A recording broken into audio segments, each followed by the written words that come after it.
स्नातं चन्दन चर्चितं निजजनैः पुष्पस्रजालङ्कृतं प्रातः सूर्यमयूखसेवितमुखं श्रीचन्द्रशालोपरि धृत्वा रोटकमेकपाणितलके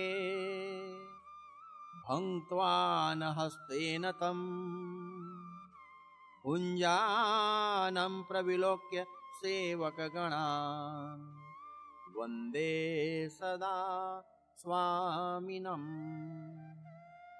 ॐ भगवते श्री स्वामिनारायणाय नमो नमः। श्री अक्षर पुरुषोत्तमाय नमो नमः।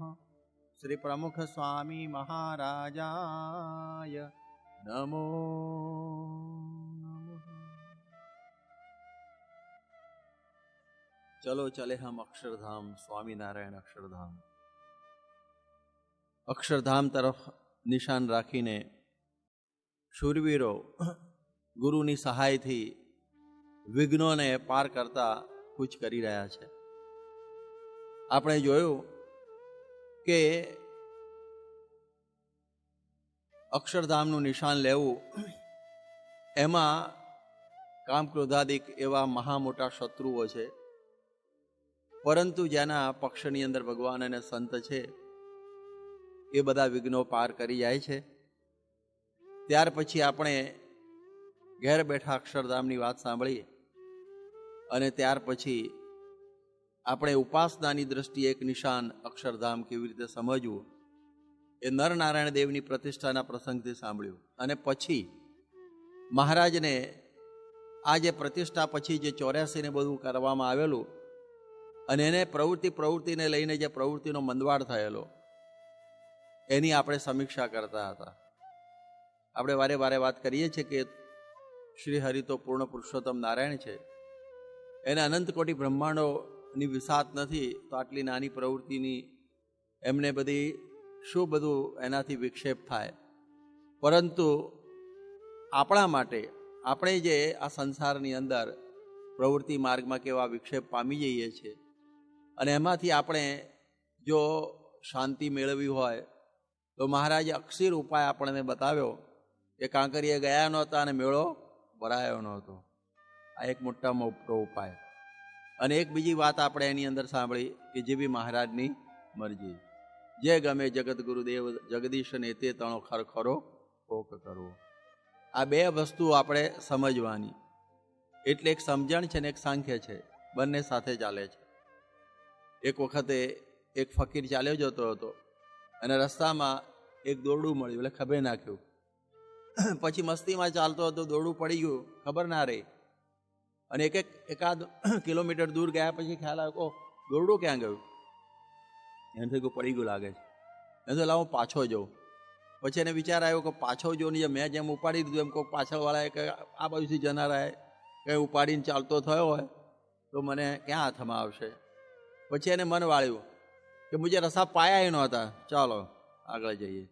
એટલે આ વિચારમાં પાછો આનંદમાં આવી ગયો। એવી રીતે મહારાજે અમદાવાદના પ્રસંગે જે વિચાર આપ્યો છે એને મળતો આ વિચાર છે। અને સત્સંગની અંદર કવિ નારાયણદાસે મહારાજના આ વિચારને કાવ્યદેહ આપતા કહ્યું છે કે જન્મ્યા પહેલા જગત નહોતું, મુવા પછી નથી જી, વચમાં વળગ્યું જૂઠા જેવું, કવિ કહે છે કથીજી, સ્વપ્નાની સમૃદ્ધિ સર્વે સ્વપ્ના ભેળી જાશે જી, જાગ્યા પછી કાંઈ મળે નહીં એકે વસ્તુ સાથે જી। આપણે જ્યારે જન્મ્યા ત્યારે ક્યાં જગત હતું, આપણા માટે તો નવું જ આવ્યું ને। અને જ્યારે મરી જઈશું ત્યારે આપ મુવે ફિર ડૂબ ગઈ દુનિયા, પછી પણ જગત જ નથી, એટલે આ વચમાં આવી ગયું છે જરા। એટલે એ વિચાર કરીએ તો શાંતિ થઈ જાય। જેમ કોઈ રાત્રે સૂતો હોય ખાટલામાં ફળિયામાં અને પછી એને સ્વપ્નું આવે કહો હો હું તો અબજોપતિ થઈ ગયો, સમૃદ્ધિનો પાર નહીં, અને પછી સ્વપ્નું જ્યારે પૂરું થાય અને એ વખત જોયે તો ખાટલા ભેળું તો કૂતરું સૂતું હોય અને આ પ્રમાણે એના એ ટાંટિયા ઘસતો હોય ત્યારે આ શું થયું કે ગયું સ્વપ્ના ભેગું। એટલે આ જાગ્યા પછી કંઈ વસ્તુ સાથે નથી। ગુણાતીતાનંદ સ્વામીએ આ વિચારને જુદા શબ્દોમાં જણાવ્યો કે સાંખ્ય વિના અડધો સત્સંગ કહેવાય. માટે સુખિયા રહેવું હોય તો સાંખ્ય વિચાર શીખવો. આ એક બસ અદ્ભુત વિચાર છે, સાંખ્ય વિચાર. આમ ખંભાતના સદાશિવ શેઠ નામના બ્રાહ્મણે એક સરસ મજાની હવેલી બનાવેલી લાકડાની, અને એનું ઉદ્ઘાટન કરાવવા માટે મહાપૂજા કરાવવા ગોપાળાનંદ સ્વામીને આમંત્રણ આપવા આવ્યા વડતાલ.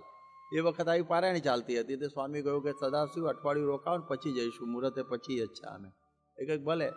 અને સ્વામી કથાની અંદર બધી વાતો કરે કે જુઓ સદાશિવ, આ પ્રમાણે આ હિમાલય છે, એની જગ્યાએ પહેલાં પાણી હતું ને અત્યારે હિમાલય થઈ ગયું, જળ ત્યાં સ્થળ ત્યાં જળ, પરિવર્તનશીલ સંસાર છે, કોઈ વસ્તુ સ્થિર રહેતી નથી, બધું જ બદલાયા કરે છે. કેટલા મોટા છત્રપતિ રાજાઓ ચાલ્યા ગયા, આમ થયું તેમ થયું. એટલે હા સ્વામી બરોબર છે.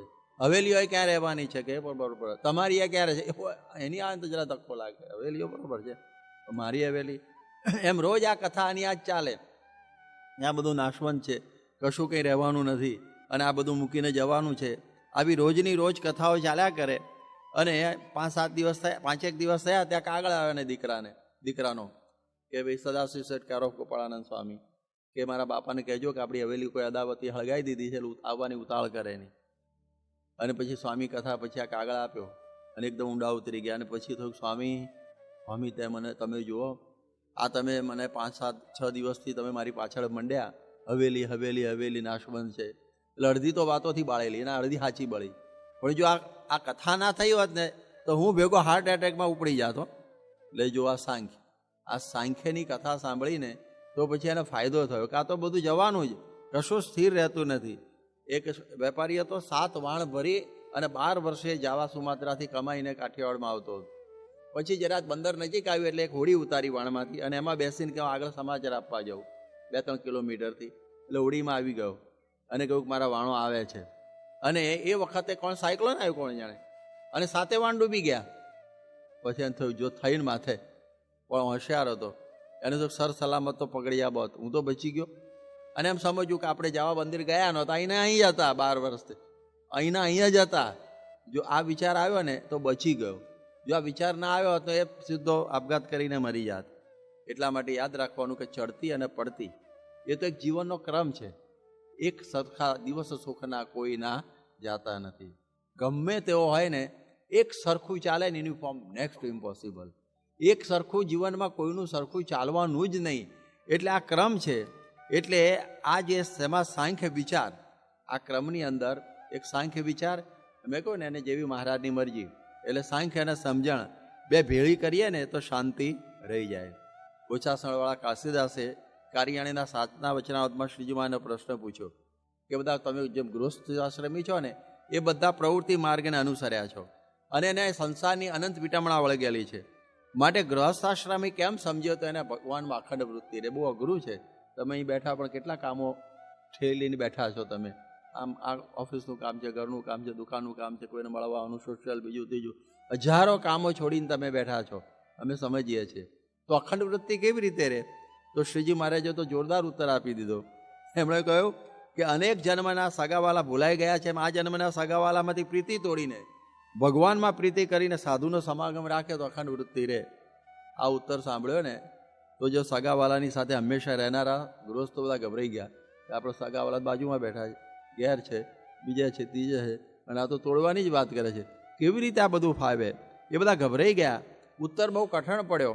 એટલા માટે શ્રી હરિએ એનો પછી ઓલ્ટરનેટિવ બતાવ્યો કે ભાઈ એ રવા દો, પરંતુ સત્સંગની ધર્મ મર્યાદામાં રહીને ભગવાનના આશરાનું બળ રાખવું, નિયમ ધર્મ પાળવા અને ભગવાનનો આશરો રાખવો. આથી પણ તમે નિર્લેપ રહેશો. બધાને હાશ ઠીક બેઠું કે આ બરોબર છે, પેલું તો બહુ ભયંકર હતું. એટલે એ દ્રષ્ટિથી આ પ્રમાણે મહારાજે આવી જ વાત વરતાલના વિશ્વમાં કહી છે કે જનક રાજા પ્રવૃત્તિ માર્ગમાં હતા. જો આ ગૃહસ્થની વાતો છે, જનક રાજા તો મોટું રાજ્ય ચલાવતા હતા, છતાં પ્રવૃત્તિ માર્ગમાં હતા અને નિર્વિકાર હતા. કારણ કે એમના ગુરુ પંચશિખ થકી એ સાંખ્ય અને યોગ 2 શીખેલા. એટલે આવી સમજણ સાથે જેની ઇન્દ્રિયો અનુલોમપણે વર્તતી હોય અને પ્રવૃત્તિ માર્ગમાં રહ્યો હોય તો પણ જનક રાજાને પેઠે વિકાર પામે નહીં. આનો અર્થ સમજાવો. અનુલોમ એટલે વિષય તરફ જતી હોય. કારણ કે કંઈ કામ તો હોય ને, બધું કરવું તો પડે, રાજ દરબારનું બીજું ત્રીજું, તો ઇન્દ્રિયો અંદર જોડાયા વગર કેવી રીતે થાય? એમ તો બધું જવું જોઈએ ને, એને હિસાબ જોવો પડે. પ્રજાનું શું કરે છે આંખથી જોવું પડે, લોકોના બધા શું કહેવાય કંઈ એનો અન્યાય થયો હોય એ પણ કાનથી સાંભળવો પડે, કોઈને દંડ પણ કરવો પડે. એટલે બધી પ્રકારનું એને બધો ખ્યાલ રાખવો પડે. ઇન્દ્રિયો અનુલોમ કરવી પડે, એમાં ઉતારવી પડે, પાછી નહીં વાળવાની, એમાં ગોઠવવાની. અને છતાં પાછું બંધન ના થાય એ કેવી રીતે થાય? તો સાંખ્ય અને યોગે શીખેલા. હવે જો એમના સમયની અંદર એવું થયેલું કે એક વખત એ કથા સાંભળતા એમના ગુરુ થકી પંચશીખ થકી ગઈ, અને બીજા બધા ઋષિઓ પણ કથા સાંભળવા આવે. પણ આને બધું રાજ્યનું કારભાર બહુ હોય તો કથામાં થોડા મોડા પડે કોઈ વખત. પણ ઋષિ છે ને આવે પછી કથા શરૂ કરે ગુરુ. ત્યારે પછી બીજા બધા ઋષિઓ કે ભાઈ આ તમે પેલા રાજામાં શું લેવાઈ ગયા છો? એ તો બધા રાણીઓ અને રાજકારભારો હોય, મોડો વહેલો આવે, અમે આવી ગયા છે, સ્ટાર્ટ કથા, અમે આવી ગયા ટાઈમ ટુ ટાઈમ. કે ના ના આવવા દો ને. પછી આવ્યા પછી પણ જાણે ગુરુ એ છે ને પંચશીખ અષ્ટાવકર ઋષિ હતા ને, એમણે એક માયા બતાવી, આખી મિથિલા નગરી સળગતું એવું બતાવ્યું. અને એના બધી જ્વાળાઓ અહીં સુધી આવી એટલે ઋષિઓએ જો મિથિલા સળગે, એકદમ બધા દોડવા માંડ્યા. કથા, અરે શું કથા, મારી લંગોટી સૂકવેલી છે એક સળગે છે, કોઈક મારું તુંબડું સળગે છે, કોઈક મારું ધોતિયું સૂકવેલું સળગે છે. તો દોડી જ ગયા બધા. પછી એમ ચર્ચા તો હોય જ નહીં ને, ફટાફટ ભાગી ગયા એટલું બોલીને. એમ પછી તો જનક તો એમને બેઠેલો. ત્યારે પછી ગુરુએ કહ્યું કે જનક તું દોડ ને, તારી તો આખી મિથિલા નગરી બળે છે, આ તો બધા લંગોટીને તુંબડાવાળા છે એ દોડ્યા. ત્યારે પછી એણે સરસ જવાબ આપ્યો કે મિથિલાયામ પ્રદીપ્તાયામ નમે દહ્યતિ કિંચન. હે પ્રભુ, હું જ્યારે અહીં કથામાં આવું ને ત્યારે મિથિલા હળગાઈને જ આવું છું, એટલે મારું કશું બળતું નથી. આ કથામાં વિક્ષેપ થયો ને એટલું આ બળ્યું. પછી માયાવી આગ હતી એટલે બધા પાછા આવ્યા ગોંઠા પડીને, અને આ બાજુ તો પેલો બરોબર બેઠેલો. પછી પ્રશ્ન પૂછવાનો ના રહ્યો ને કે આ આવ્યા પછી કેમ કથા શરૂ કરો છો. એવો જ એક પ્રશ્ન બીજો પણ થયેલો કે સંસારમાં રહેવા છતાં કેવી રીતે વૃત્તિ ભગવાનમાં રાખતા. તો એક વખત એવું બન્યું કે બે બ્રાહ્મણો કાશીમાં ભણીને આવ્યા, બહુ વિદ્વાન થઈને, અને પછી આ મિથિલા નગરીમાં આવ્યા. અને પછી એ લોકોએ એવું સાંભળેલું કે જનક એના ટાઇટલમાં વિદેહી કહેવાય છે. વિદેહી, દેહ છતાં વિદેહી. વિદેહી એટલે દેહથી અલિપ્ત. આ દેહ છે એનાથી જુદો, એના વિદેહી કહેવાય. એમને થયું કે આ જનક તો આપણા જેવો જ છે, તો વિદેહી કેમ કહેવાતો હશે? એ બે ચર્ચા કરતા હતા. ત્યારે બીજા એક ચાલો આપણે જનકને જઈને જ પૂછીએ, આપણે આવી ગયા છીએ મિથિલામાં. ત્યારે બીજો કે રવા દે ને ભાઈ, રાજા વાજા અને વાંદરા કે એની બુદ્ધિ બરોબર હોય ના હોય, વખત મન ઠેકાણે ના હોય ને આપણને કંઈક આગું પાછું કરે, મરવા દે. અને જે કહેવરાવો તો આપણે શું લેવા દેવા છે? કે નહીં, આપણે ભણ્યા. અને પ્રશ્ને ઉપસ્થિતે સતી, જ્યારે પ્રશ્ન ઉપસ્થિત, શંકાયામ જાતાયામ સત્યામ, જ્યારે આપણને શંકા ઉપસ્થિત થાય તેનું નિરાકરણ તો અવશ્યમ કર્તવ્યમ. પાછા બે ચર્ચાએ ચડ્યા. પેલો કે હાલ ત્યારે. અને પછી ત્યાં પહોંચ્યા અને રાજાએ બે બ્રાહ્મણ જોઈને પગે લાગ્યો. પછી એમના ચરણ ધોયા, ચરણામૃત લીધું અને આસને બેસાડે, ચંદન ચીરચ્યું, પૂજા કરી અને કહ્યું કે બોલો હું તમારી શું સેવા કરું? ભેટ ધરી કે ના બીજું તો કંઈ નથી, એમને એક પ્રશ્ન છે. શું પ્રશ્ન છે બોલો? આ પ્રશ્ન પૂછ્યો કે તમે વિદેહી કેમ કહેવાઓ છો? તો રાજાએ આમ તાલી વગાડી 3, એટલે પ્રતિહારી આવ્યો ઓર્ડરલી એમનો માણસ. શું પ્રભુ? કે આ બંનેને છે ને આપણા એક મહેલમાં લઈ જાઓ, એમને સરસ મજાનું, અત્યારે તો તમે છે ને સાંજ પડી છે, એમને ખૂબ જમાડો, 32 પ્રકારના ભોજન. પછી એમને છે ને આ પ્રમાણે તળૈયો જે બધી છે ને બધી સરસ મજાની રેશમી, એની અંદર હવા મણની છો, એની અંદર હુવાડો. અને સવારે સોનાની ડોલીઓમાં પાણી લઈ જજો, દાળ પણ આપજો. અને પછી એમને 8 વાગે લાવી દેજો અમારી આગળ, અહીંયા એમને ફાંસી આપવાની છે. આગળનું તો બરોબર વાંધો ના આવે, મલકાતા હતા. પણ પેલું ફાંસીવાળું આવ્યું ને, પેલા કે મેં નહોતું કહ્યું, રાજા વાજાના વાંદરા જો થઈને પ્રશ્ન ઉપસ્થિત ના કરાય. પછી તો બંને આમ સિયાબિયા થઈ ગયા, આંખમાં આંસુડા જવા માંડ્યા. પણ પેલો તો ઉપાડીને લઈ જ ગયો. હવે એ વખત 32 પ્રકારના ભોજન કેવા લાગે, ફાંસી દેખાય. હા, એ વખતે આમ પેલા કે જમો પણ હું જમે. અને પછી તો સુવાનું થયું કે હું હોવાનું તો હંમેશ માટે સુવાનું છે, કાલે તો આમાં શું સુઈને ફાયદો? બિચારા ગભરાઈ ગયા. આખી રાત ઊંઘ ના આવી, આખી રાત ઊંઘ ના આવી. આપણે જ્યારે જુલ્ફિકાર અલ ભુટ્ટોને જ્યારે ફાંસી આપવા લે ને, ત્યારે એની દીકરી બેનઝીર ભુટ્ટો એક ચોપડી લખાઈ છે, ડોટર ઓફ ધ ઈસ્ટ. એમાં વર્ણન લખ્યું કે મારા બાપની રાત કેવી ગયેલી, ફાંસીની આગલી રાત. આમ હલાઈ નાખે એવું છે વર્ણન. તો આ પ્રમાણે સવારે તો પેલા દાંતણો લીલાછમ લઈને આવ્યા કે કરો, આ નથી કરવા. કોઈ ડોલો આવી પાણીની, સોનાની ડોલો, કે નાવ, કે અમારા પછી જેને હવાવાળા છે નાશે, પણ અમારા નાવું નથી, અમારા નામનું કોક નાશે. એટલે એ કે હવે તમારે તૈયાર થવાનું જ ફાંસી માટે. એ કે ભાઈ સાહેબ તું એક કરને કામ, રાજાને ખાલી એટલું તો પૂછ. આ સવારે ઉઠે તો રાજા ત્યારે કે ભાઈ ફાંસી તો બરોબર છે તમે કહ્યું, પરંતુ અમે બ્રાહ્મણ છીએ અને મનુષ્ય દેહ મળ્યો પહેલો તો દુર્લભ, એમાં બ્રાહ્મણનો દેહ મળ્યો. વળી પાછા અમે ભણ્યા, હજી અમે તાજા આવીએ છીએ યુનિવર્સિટીમાંથી, વિદ્યાપીઠમાંથી. મોક્ષ માટે આ દેહ કરીને અમે કંઈ કર્યું નથી, અને એમને એમ કાચા ને કાચા મરી જઈશું, ક્યારે ફરી મનુષ્ય દેહ આવે? માટે કોઈ જરા હળવી સજા કંઈક થાય એવું પૂછી આવ નહીં. એટલે પેલો પૂછવા ગયો, ઉબારો કે પૂછી આવું. રાજાએ કહ્યું ભલે એમ કરો, આજે સાંજે છે ને એ લોકોને એમ કહેવાનું કે બંને હાથની અંદર તેલના ભરેલા કટોરા, છલો આમ એકદમ, એ લઈને તમારે નીકળવાનું અને આખી મિથિલા નગરીમાં ફરી અને મારા સિંહાસને આવવાનું. હવે એ વખતે બે ચકચક એવી તલવાર હોય ને, પેલી ચકચકતી તલવાર, એ તલવાર લઈને બે જણા બાજુમાં ચાલશે, અને જો એક ટીપું નીચું પડશે તો મને પૂછવા નહીં આવે, માથું કાપી નાખશે. પેલા આ તો એવું ને એવું જ થયું, પેલાના જેવું જ થયું, પણ કે આમાં ચાન્સ છે, પેલામાં તો ચાન્સ જ ક્યાં હતો, આમાં તો ચાન્સ જેવું ખરું. અને પછી તો સાંજે એ લોકો નીકળ્યા, આખી મિથિલા નગરી શણગારેલી, સરસ મજાને આપણે રોશની થાય ને એવું. અને પછી તો આમ પેલું જોઈ લીધું, તલવાર તો આવી ગયું તૈયાર જ. અને પછી તો તેલ સામું જોય, અને એમ કરતા આ તો જીવ સટોસટનો ખેલ હતો ને આમ. અને પહોંચી ગયા અને રાજાના સિંહાસન આગળ કટોરા મૂકી, હાસ થઈ ગઈ, જીવતા રહી ગયા, બચી ગયા. અને પછી રાજાએ પ્રશ્ન પૂછ્યો, એ ભૂદેવો, આ તમે જે મિથિલા જોઈ એમાં શું શું જોવાનું હતું? ઝરૂખા કેવા હતા, બગીચાઓ કેવા હતા, રોશની કેવી હતી, શું શું હતું મિથિલામાં? કે મિથિલામાં તેલ સિવાય કશું જ હતું નહીં. તેલ મિથિલામાં, અને કે બીજું કે ચકચકતી બે તલવારો હતી, એ સિવાય કંઈ અમે તો જોયું નથી, મિથિલામાં કંઈ જોવા જેવું નથી. ત્યારે એ વખતે કહ્યું કે જુઓ ભૂદેવો, તમે મને પ્રશ્ન પૂછેલો એ તમે વિદેહી કેમ કહેવાઓ છો? તમને ફાંસી આપી ત્યારે તમને કંઈ ખાવાનું ભાવ્યું? તમને કંઈ ફરવાનું ભાવ્યું?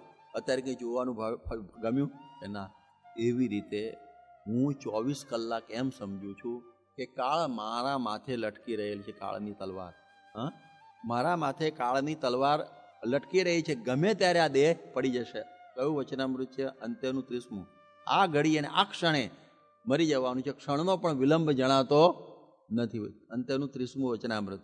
એવી મને 24 કલાક આ રહે છે ખ્યાલ, એટલે હું ભગવાનમાં વૃત્તિ રાખું છું. કારણ ગમે ત્યારે મરી જવાય તો પછી વૃત્તિ ભગવાનમાં જ રાખવાની ને, એ ના રાખીએ તો કાચા મરી જઈએ. એટલે આ વિચારથી હું ભગવાનમાં અખંડ વૃત્તિ રાખું છું. આ તમે પ્રશ્ન પૂછ્યો હતો ને, એનો આ જવાબ અત્યારે આપ્યો. પણ તમે પહેલો આપ્યો હોત તો શું તકલીફ હતી? આ જુઓ, બ્લડ પ્રેશર વધી ગયું, હાર્ટ એટેક આવતા રહી ગયો, મરતા બતો બચી ગયા. અને આવી રીતે તમે અમને પહેલો આપ્યો, કે જો હું પહેલો આપ્યો હોત ને આ જવાબ તો તમને મનાત નહીં. તમને થી રાજા બોલે આવે, રાજા તો બોલે. હવે એમ કંઈ થોડું ભગવાનમાં વૃત્તિ રહેતી હશે? આ પ્રેક્ટિકલ થઈ ગયું ને, એ કોઈ દાડો ફરી આવું કરાવતા નહીં. અમારો તો જ્યારે થાય કરે ખરું, તમે ખરેખરા વિદેહી. તો જો આવી પ્રવૃત્તિમાં રહેતા હતા, છતાં પણ એને સાંખ્ય અને યોગ, સાંખ્યથી બધું ખોટું કરેલું, આ દેહને બધું ગમે ત્યારે મરી જવું છે ને, અને યોગથી ભગવાનમાં જોડાયેલા. ખ્યાલ આવ્યો? આ બંને ભેગું રાખેલું. તો આ પ્રમાણે જો કરીએ ને તો આપણે વિકારને પામીએ નહીં, એને વિકાર જ ન થાય. જેમ પેલી સુલભા નામની સંન્યાસીની, એને મોહ પમાડવા આવેલી જનક રાજાને, એ કે જો મારા ગુરુ થકી સાંખ્ય અને યોગ બે શીખ્યો છે, અડધું શરીર મારું કાપીને ચંદનથી ચર્ચે ને અડધું છે ને આ કાપી નાખે તો પણ મને વિકાર થાય એવો નથી. ત્યારે આનું નામ કહેવાય પ્રવૃત્તિમાં નિવૃત્તિ. વળી ઘટડા મધ્ય પ્રકરણના 14મા વચનામૃતમાં શ્રીજી મહારાજે ભગવાનના નિશ્ચય કરીને, એટલે પોતાના નિશ્ચય કરીને પ્રવૃત્તિ માર્ગ અને નિવૃત્તિ માર્ગવાળા બંનેને નિર્ગુણ કહ્યા છે. બંનેને નિર્ગુણ, પ્રવૃત્તિ હોય કે નિવૃત્તિ હોય. પણ જો ભગવાનનો નિશ્ચય પાકો હોય તો પછી બંને કેવા કહેવાય? નિવૃત્તિ માર્ગવાળા. મધ્યનું 14મું. અને એની ઉપર ગુણાતીતાનંદ સ્વામીએ વાત લખી કે ટોપીવાળો, એટલે અંગ્રેજ, આપણો અહીંનો અંગ્રેજ અમલદાર, જ્યારે મૂંઝાય ત્યારે બંગલામાં જતો રહે અને ત્યાં જઈને વિચાર કરે, એમ પ્રવૃત્તિમાંથી નિવૃત્તિ પામીને પ્રતિલોમ દૃષ્ટિ કરીને વિચાર કરો. જો અનુલોમ અને પ્રતિલોમ બે શબ્દ સમજવા જેવા છે. જ્યારે ઇન્દ્રિયો વિષયો તરફ જાય ત્યારે શું કહેવાય? અનુલોમ. અને પાછી વાળવી કે ના આ ખવાય નહીં, આ ભોગવાય નહીં, આ જોવાય નહીં, એનું નામ શું કહેવાય? પ્રતિલોમ. પ્રતિ એટલે પાછું, અનુ એટલે આમ અનુસરવું. આ બે શબ્દ સમજવાના. તો આ પ્રમાણે જેમ ટોપીવાળો કંઈ મૂંઝાય ને ત્યારે બંગલામાં જતો રહે, કોઈ વિચાર કરે અને પછી પાછો આવે, એવી રીતે આ પ્રવૃત્તિ બહુ થઈ ગઈ હોય ને તો તો પછી ઇન્દ્રિયોની વૃત્તિ પાછી વાળવી. મારાથી ક્યાં જોવાઈ ગયું, મારાથી ક્યાં ખવાઈ ગયું, મારાથી ક્યાં બધું સિનેમામાં જતા આવી ગયું, મારે ક્યાં બહારનું ખવાય, એના વિચારને પામીને પાછું વળવું, એ વિચારને પામવું. એટલે આવો રોજ વિચાર કરો કે આપણે શું કરવા આવ્યા અને શું થાય છે. ડેઈલી એ જ રોજ વિચાર કરીએ તો આ વિચાર કરીને પ્રવૃત્તિનો ફેર ચડે નહીં, ફેર ના ચડે. આ વિચાર રોજ કરવો પડે. આ તો કથા સાંભળીએ છીએ પછી જઈએ છીએ, હું બોલું છું જઉં છું એવું થાય છે, પણ આ વિચારને રોજ પામવાનું. ભગવાન સ્વામિનારાયણના સમયમાં ગોરધનભાઈ આવા વિચારને પામેલા. પ્રવૃત્તિ કરતા હતા, ધંધોય કરતા હતા, પણ હસ્તે સ્વામિનારાયણે લખેલો. હસ્ત કોઈ વેપારી પેલો ઘરાક લેવા આવે ને તો નામ ન લખે, ઉધાર આપે, હસ્તે સ્વામિનારાયણ. કોણ સ્વામિનારાયણ? એવા અલમસ્ત હતા. એને મીઠું આપો તોય ખાઈ જાય, ખાંડ આપો તોય ખાઈ જાય. એને પૂછ્યું શું ખાધું, કોને ખબર. કેવી સ્થિતિમાં રહેતા હશે આવા બધા વ્યવહારવાળા. પર્વતભાઈ તમે જુઓ, એ પણ બૈરા છોકરાવાળા હતા, પરંતુ પ્રવૃત્તિમાં નિવૃત્તિ જેવા. મહારાજનો પત્ર આવે એટલે તરત જ નીકળી જાય. હળ ચલાવતા હોય ને તો હળ ચલાવતા ચલાવતા માનસી પૂજા કરી લે, માનસી કરી લે. એક વખત એના ભાઈએ પાછળ જેમ ઠેબું માર્યું ને એમાં કેમ ઉભા રહી ગયા, તો દહીં ધળ્યું. મહારાજને દહીં રોટલો જમાડતા હતા. તો વ્યવહાર કરતાં કરતાં પણ એ ભગવાનમાં વૃત્તિ રાખતા. એવી પ્રકારના પર્વતભાઈ હતા કે એને વ્યવહાર અડેલો જ નહીં. કેવી પ્રકારનું એમનું જીવન હશે. એટલે અખંડ ભગવાનમાં વૃત્તિ, ધ્યાન કરતા. એક વખતે એ કૂવા ઉપર ઉભેલા અને મહારાજ ધક્કો મારીને કૂવામાં પડી ગયા. અને પછી અડધો કલાક થયો, નીકળ્યા નહીં. એટલે એમના પત્નીને કહ્યું તમે હવે જે ચૂડા કર્મ કરવું એ કરો, તમારા પેલા જે બંગળીઓને બધું ચૂડા બલોયા હોય એ ફોડો. આ તો ગયા. એ કે ક્યારના ગયા છે, કે અડધો કલાક થયો. એ તો કે 1.5 કલાક સુધી બેસે છે નીચે પાણીમાં, ધ્યાનમાં આવશે હમણાં થોડી વારમાં. એટલે શું કહેવું એને. એટલે એને અસર જ નહીં. દાદો ખાચર કેટલી બધી પ્રવૃત્તિ કરતા, પણ વચને પ્રવૃત્તિ, વચને નિવૃત્તિ. શ્રીજી મહારાજ કોઈ દાદા આ બધો દરબાર આપી દે તારી બેનને. આપી દીધો. તું શું કરીશ? તો વજયસિંહ ત્યાં નોકરી કરવા છે. બહેનોને કહ્યું તમે કોઈક નોકર તો રાખવો પડશે, આને રાખો. વળી પાછું કહ્યું તમારે વળી શું હવે આ બૈરાઓને આ દરબાર ચલાવવાનો હોય, આપી દો પાછો. આપી દીધો.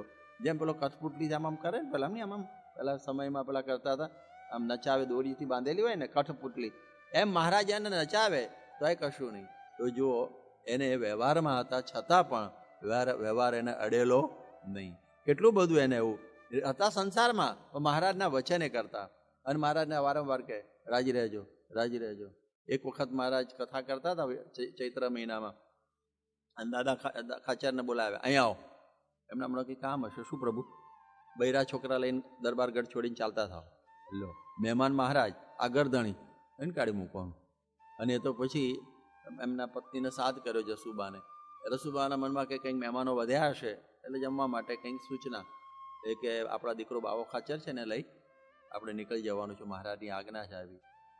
એ પણ પત્ની એવી જોરદાર, હો, ખરેખર સત્સંગી જીવમાં. એટલે કે ભલે તારે એ પણ તૈયાર થઈ ગયા, પ્રશ્ન ના કર્યો. કેવી સમજણ હશે જસુબાની પણ. અને બંને નીકળે છે. અને આ બાજુ સભા તો આમ સોપો પડી ગયો. આ મહારાજે શું કરે છે, આમ કોઈ બોલે કે નહીં, ચાલે નહીં. અને પેલો છોકરો રડતો હતો. જમવાનો ટાઈમ થયેલો 11 વાગેલા. એટલે પેલા હરજી ઠાકરને કહ્યું કે આને થોડા મમરા આપો તો રસ્તામાં ખવડાવતા જઈએ. મારે કે મમરા છે ના, નીકળો બાર ઉતારે. અને એ તો નીકળ્યા, જોડે પહેરવાય ન રહ્યા, અને તાપ આટલો બધો. અને આમ નીકળી ગયા, ચાલતા ચાલતા રાધાવાવ સુધી પહોંચ્યા. સભામાં તો એકદમ સુનકાર. અને પછી મહારાજ એકદમ ઊભા થયા. અને પછી થાંભલી હતી ને એને ચોંટ્યા. અલ્યા કોક દાદાને પાછો વાળો. હવે હું વાળે? 2 પૈસાની મમરાની ના પાડી, પાછો કેવી રીતે વાળે? પછી ભગુજીને કહ્યું જા ઘોડો લઈને જલ્દી પાછો બોલી આવો. એ પહોંચ્યા હતા. ત્યાંથી પછી મહારાજે કંઈ કહ્યું છો સાચે સાચ પાછા આવો. અને પછી એમને પાછા લાવ્યા. અને મહારાજ પેલી થાંભલી છોડી અને એને ભેટી પડ્યા. અલા દાદા, તું મને પૂછવાય નથી રહેતો કે કેમ મને રજા આપો છો, શું છે તારો દરબાર છે, અને આ પ્રમાણે તારી આટલી બધી વિરક્ત ભાવ. ભલે તે ભગવું પહેર્યું નથી, પણ ખરેખર તું નિર્લેપ છો. એણે કહ્યું મહારાજ મેં મારું માન્યું નથી, બધું તમારું જ છે. તેને ત્યક્તે ને ભૂંજે. આ તો આપણે આપીને મારે ભોગવવાનું, મારું છે જ નહીં. આ કેવી ઊંચી સમજણ હશે, કેટલી જબરજસ્ત સમજણ હશે. તો એને વ્યવહાર શું બંધન કરે. નૈનપુરના દેવજીભાઈ, એકનો એક છોકરો મહારાજના સમાધિમાં મૂર્તિ દેખે. એમને થયું કે આ પરણ છે, બધું ભૂલશે, સંકલ્પ કરો ધામમાં વયો જાય. એટલે લોકોને હા ના કરવાની માથાકૂટ માટે ધામમાં વયો ગયો. અને એમના પત્નીને કોઈ જાઓ તમે ઘી લઈને શ્રીજી મહારાજને ઘેવરની રસોઈ આપવા ગઢડે, અને હું આ લોટ આ માટલામાં ભરી અને ભેંસ લઈને જઉં છું ખેતરમાં. એટલે કોઈ લોકાચારે આવે નહીં. આ રોટલો પીપી ખાઈશ, દૂધ લઈ, ભેંસનું દૂધ, અને અઠવાડિયું 10 દિવસ ત્યાં પસાર કરી દઈશ. એમ કરીને ત્યાં પહોંચ્યા. મહારાજ પાસે બાઈ પહોંચ્યા. મહારાજ ઓહો નૈનપુરથી આવ્યા. અમારા ભગત સુખી છે ને એટલે તમારા ધણી એ કે તો સુખી જ હતા, પણ વધારે સુખી ત્યાં આગળ શું દીકરો ધામમાં વયો ગયો. શું સમજણ હશે? પછી એને શું પ્રવૃત્તિનું બંધન થાય? કોઈ પ્રવૃત્તિનું નહીં, મહારાજમાં જ વૃત્તિ. એક વખત નિષ્કુળાનંદ સ્વામી અને ગુણાતીતાનંદ સ્વામી હવે બે છે ને ચાલતા ચાલતા 17 ગૌ ચાલતા ચાલતા ત્યાં આવ્યા નૈનપુર, અને મોડું થઈ ગયેલું રાતના 8-9 કે સાંજે તો જમે નહીં સંતો. એટલે એ વખતે કથા વાર્તા કે આવો દેવજીભાઈ કથા કરીએ. કથા કરતા 12 વાગ્યા. નિષ્કુળાનંદ સ્વામી કથા કરતા કરતા એને જોલું આવી ગયું. કથા કરતા કરતા એમને પોતાનું જોલું આવ્યું. બને છે ઘણી વખત અમારામાં આમ કથા કરતા કરતા બહુ ઊંઘ આવે, કારણ કે ઉજાગરો એવો છે થાકી ગયા. એટલે દેવજીભાઈ સમજી ગયા કે સ્વામી તમે થાક્યા છો. ના પછી સ્વામી બોલ્યા, પેલું જોલું આવ્યું ને કે દેવજીભાઈ તમે આખી ખેતીના કામથી થાક્યા હશો, માટે તમે હવે સૂઈ જાઓ. ત્યારે દેવજીભાઈ કે ના સ્વામી તમે 17 ગૌ ચાલીને આવ્યા છો, તમે થાક્યા હશો, માટે તમે સૂઈ જાઓ. હું તો અત્યારે ખેતરે જઈશ, ખેતરે આંટો દઈશ, પછી માચડે બેસીને માળા ફેરવીશ 300, અને 3 વાગે આ નિંદર સામે આવીને ઊભી રહેશે અને કહેશે કે હું આવું. ત્યારે હું કે ઘડીક આવી જા, તો કલાક આવશે અને 4 વાગે પાછો હું ઉઠી જઈશ. નિષ્કુળાનંદ સ્વામી ડોલી ગયા, મારો ત્યાગ વૈરાગને ધક્કો મારે એવો આ નીકળ્યો ગૃહસ્થ. તો જુઓ કેવો ગ્રસ્ત છે. તો આવા બધા ગ્રસ્તો શ્રીજી મહારાજના સમયમાં પણ હતા. તમે જો આ વાત તો બહુ વખત થઈ ગઈ છે, એટલે એક જ વાક્યથી કે શ્રીજી મહારાજે 18 જણના કાગળ લખ્યા, અને એકનું જેનું નામ નહોતું એ વગેરે વગેરેમાં જે 19મો એ તરત જ ભગવા કપડાં પહેરીને શ્રીજી મહારાજને ભુજ મળ્યા. કારણ કે મહારાજ લખેલું કે તમે ગામમાં હોય તો સીમમાં હોય તો ગામમાં જતા નહીં, ગામમાં હોય તો ઘરમાં જતા નહીં. પહોંચી ગયા. કેવી પ્રવૃત્તિમાં નિવૃત્તિ હશે? ત્યારે આવા લોકોને સંસારની પ્રવૃત્તિનો ભાર એ ફેર ચડે જ નહીં. એટલા માટે આખા દિવસની પ્રવૃત્તિનો ફેર ઉતારવા માટે આપણને મહારાજે શિક્ષાપત્રીમાં કહ્યું છે, આખો ક્રમ બતાવ્યો છે ને કે પ્રત્યહમ તુ પ્રબોધવ્યમ, સવારે સૂર્યોદય થયા પહેલાં ઉઠવું, અને પછી છેલ્લે બધું વર્ણન કરતાં કરતાં કહે છે કે સંસ્કૃત અને પ્રાકૃત ગ્રંથનો અભ્યાસ કરવો, રોજ વાંચવા. એ જ ઘર સભા. શિક્ષાપત્રીમાં ઘર સભા આ રીતે લખેલી છે. એટલે રોજ આપણે જો ઘર સભા કરીએ ને તો પછી છે ને આ બધો ફેર ઉતરી જાય. આ ઘર સભા એક અમોઘ સાધન છે એ ફેર ઉતારવા માટેનું. માટે આપણે બધાએ ઘર સભા બહુ ઉમંગથી કરવી. બધા ભેગા બેસે, અંદરના રાગ દ્વેષ નીકળી જાય, એકબીજાને બોલવા ચાલવાનું પણ થયું હોય તો પણ નીકળી જાય. સમજણ આવીએ, ટેવ પડી ગઈ હોય ને, એક સભાની ટેવ હોય ને તો બહુ ફાયદો થઈ જાય. જો તમારા સત્સંગના મૂળમાં ઘર સભા જેવું જ છે. જ્યારે તમને બધાને ખબર છે હરમાનભાઈ જ્યારે શાસ્ત્રીમાના આશીર્વાદ લઈને ગયા આફ્રિકા, અને એ વખતે કહ્યું જાઓ આ 5 મૂર્તિઓ છે અને તમારા સત્સંગ વધશે. પેલો કે મારે 1 બહુ થઈ ગયા, 4ને મારે કેવી રીતે પાછી ગોઠવ્યા, કોને આપી, ડિસ્પોઝ કરવાનો પ્રશ્ન થાય ને પાછો. તો ના કે વધશે જાઓ ને. અને એ વખતે ત્યાં કોઈક ગામમાં એમનું નામ તો યાદ નહીં, મકિંડું કે કંઈ નાનું કે કંઈ હશે, એમાં એ આસિસ્ટન્ટ સ્ટેશન માસ્તર અને પેલા મગનભાઈ સ્ટેશન માસ્તર હતા વસોવાળા. અને એ સમયની અંદર હવે બન્યું એવું, એક મગનભાઈ તો આટલો કોકડો ખાય ને દારૂ પીવાનું બધું કરતા, પણ એમને કોણ વિચાર આવ્યો જૂનો કંઈ આપણા દેશમાં રહેતા ને, એટલે કે આ બધા મુસલમાનો કંઈક આ નમાઝ પડવા જાય છે, મસ્જિદમાં જાય શુક્રવારે, આ બધા ચર્ચની અંદર જાય છે રવિવારે, શીખો કંઈ ગુરુદ્વારામાં જાય. આપણે હિન્દુઓ કાંઈ કરે નહીં. આ ઘણી વખત કશું ના કરતા તો આવી ચર્ચા થતી હોય પોતાને. ત્યારે કે ભાઈ આપણે કંઈ કરીએ, કે હું લાવ્યો છું આ બધા વચનામૃતના બધું મૂર્તિઓ મને આપી છે, ચિત્રો બધા ફોટાઓ શાસ્ત્રીજી મહારાજ, કે લાવો આપણે શરૂ કરીએ. અને લોકો રોજ સભા શરૂ કરે, આખો દિવસ પેલું કરે, શું કહેવાય એમનું સ્ટેશનનું કામ, અને પછી રોજ એમ નાહી લે અને પછી પેલું રમે, શું કહેવાય વોલીબોલ, પછી નાય અને પછી સભા કરે. રોજનો નિયમ, રોજની ઘર સભા કહીએ ને. 2 જ જણા હતા. હવે એક વખત વોલીબોલમાં ઝઘડો થઈ ગયો, એક પોઈન્ટ સાચું હતું, એટલે હનુમાનભાઈ કહે ભાઈ મગનભાઈ તમારું ખોટું છે ને મારું સાચું છે, અને બંનેમાં ચર્ચા થઈ. ને બંને પટેલ પહેલા 6 ગામના વસોના, અને આ પટેલ, એને વળી પાછું એ તો બહુ ગરમાગરીમાં મગનભાઈ તો એમ બોલી ગયા, I am station master and you are assistant station master, એટલે હું કહું ને એમ જ તમારે કરવાનું. એટલે પેલા કે ભાઈ આ તો આપણે બેઠા હોય ને ઓફિસમાં ત્યારે આ કહેવાય, આપણે વોલીબોલમાં સ્ટેશન માસ્ટર આસિસ્ટન્ટ માસ્ટર ક્યાંથી આવે? એટલે પછી છૂટા પડી ગયા એમ ગરમાગરમીમાં. અને પછી પેલી ટેવ ખરી ને રોજ, એટલે નાયા. હવે સભાની ટેવ રોજની, એટલે કોને પહેલું બોલાવા જાય? ત્યાં હરમાનભાઈને થયું કે ભાઈ હું મગનભાઈને જરા બોલાવો. મગનભાઈ તૈયાર જ હતા. એને કહું મગનભાઈ સભા, હા ચાલો. જુઓ ઘર સભાથી સંધાઈ ગયું ને, ટેવ હતી તો ખ્યાલ આવ્યો. હવે મારી વાત આવા ગમે એવા ઝઘડા ઘરમાં થયા હોય તો ઘર સભા હોય ને તો જો અને એ જો ન સંધાયું હોત તો તમે અહીં બેઠા હોત નહીં અને અમે અહીં આગળ હોત નહીં. કારણ કે આ બધો ફૂલવાડી છે આખી એ આફ્રિકાની છે, આ ઈસ્ટ આફ્રિકાની. અને આ બે પુરુષો એની અંદર મુખ્ય હતા. અને જો એ વખતે ઝઘડો લઠ્ઠો પડી ગયો હોત પાક્કો તો પતી જ ગયું હોત. પણ જો પેલી ટેવ હતી ને સભાની તો બંને નામ થયું, ભૂલ તો થઈ છે અને એકબીજા ભેગા થઈ ગયા પેલી સભાની ટેવને લઈ. તો આખા દિવસના ફેરને ઉતારવા માટે સ્વામીએ ઘર સભાનું આયોજન કરેલું છે. એટલે આ રઘવાટીઓ યુગ છે, કોઈને જમ્પ નથી, ચારે બાજુ પ્રવૃત્તિ બધી ફેલાયેલી છે. એલ્વિન ટોફલરનું એક પુસ્તક છે ધ થર્ડ વેવ. એમાં એમ કહે છે કે પહેલાં કૃષિ ક્રાંતિ હતી એટલે લોકોને એકંદરે શાંતિ હતી. પછી 17મી સદીની અંદર ઔદ્યોગિક ક્રાંતિ આવી એટલે બધાને લાગ્યું કે મશીનો થશે એટલે કામ બહુ ઝડપથી થશે અને શાંતિ વધશે. પણ ધારા વગર તો ઉલટું થયું. માણસ મશીનની સાથે દોડવા માંડ્યો અને આના ફળરૂપે અજંપો, હડતાળો, તાળાબંધી, ગુનાખોરી, ભ્રષ્ટાચાર, લગ્ન વિચ્છેદ, આતંક, માનસિક તાણ આ બધું વધી ગયું આ ટેકનોલોજીના યુગની અંદર. આ ટેકનોલોજીકલ રિવોલ્યુશન જે કહે છે ને એમાં આ બધું થઈ ગયું. એટલે આ પ્રમાણે વિશ્વમાં આવી પ્રવૃત્તિઓ ચાલવાની, જેમાં આ પ્રવૃત્તિઓ વગર કોઈને ચાલવાનું નહીં. તો પ્રવૃત્તિમાં મનની શાંતિ માટે પ્રમુખ સ્વામી મહારાજે 16મી ડિસેમ્બર 1998માં સારંગપુરમાં વાત કરેલી હતી કે પ્રવૃત્તિમાં જાણપણું ન રહે તો ખાવાના, જોવાના, ફરવાના, ઝઘડવાના એવા સ્વભાવો વધે. પ્રવૃત્તિમાં કહેવા સાંભળવાનું થાય પણ હેત ને પ્રેમથી કહેવાય, તળ ને ફળ ન કરવું. આ પ્રવૃત્તિ તો છે જ આપણે બધાને, ઘરમાં હોય, અહીં મંદિરમાં હોય, સ્વયંસેવકોને, બીજા ત્રીજાને, પણ પછી તળફળ ન કરવું, બહુ પ્રેમથી વાત કરવી. આપણે બધાને શીખવાડ્યું છે. સ્વામિનારાયણ ભગવાનની, અક્ષર પુરુષોત્તમ મહારાજની, ભગતજી મહારાજની, શાસ્ત્રીજી મહારાજની, યોગીજી મહારાજની, પ્રમુખ સ્વામી મહારાજની. આજે દેવ પ્રબોધિનીના ઉત્સવના પ્રસંગે આજે ઠાકોરજી આગળ નવા શાકભાજીની હાટડી ભરાય છે.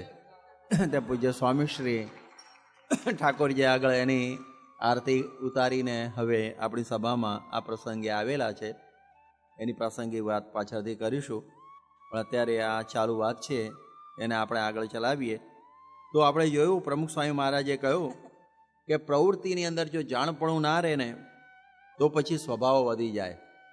પ્રવૃત્તિની અંદર સ્વભાવો વધવાનો સંપૂર્ણ અવકાશ છે. તો એ વખતે કહેવા સાંભળવાનું તો થવાનું જ. સ્વયંસેવકોને બધા લાઇનમાં બેસાડવા હોય તો પણ કહેવું કરવું પડે. ઘરની અંદર છોકરો કંઈ મોડો આવતો હોય અથવા કંઈક ઘરની અંદર કોઈ વખતે કંઈ શાકમાં કંઈ મીઠું વધારે પડી ગયું હોય, કોઈ વખતે કંઈક બીજી ત્રીજી કંઈ મુશ્કેલીઓ ઊભી થઈ ગઈ હોય તમારે બધાને, તો કહેવાનું તો થવાનું જ ને, કયા વગર તો રહેવાશે નહીં. પણ સ્વામીએ કહ્યું કે હેત અને પ્રેમથી કહેવું, હેત અને પ્રેમથી કહીએ, તડફળ ન કરવું. એટલે એ જો સિદ્ધાંત આપણે જીવનમાં રાખીએ બધી જગ્યાએ તો ઘણી પ્રકારની શાંતિ પ્રવૃત્તિની અંદર પણ આપણને રહે. પણ ઘણા બધા તડફળ કરી નાખે, જેમ તેમ બોલી નાખે, અપમાન કરી નાખે. એટલે આપણને સ્વયંસેવકોને આવું શીખવાડવામાં આવ્યું છે, હાથ જોડીને વિનયથી એકદમ પ્રેમથી કહેવું. એટલે એ રીતે કહીએ તો પહેલાંને બરોબર મનમાં સમજાય, નહીં તો ત્યાં ઝઘડો શરૂ થઈ જાય.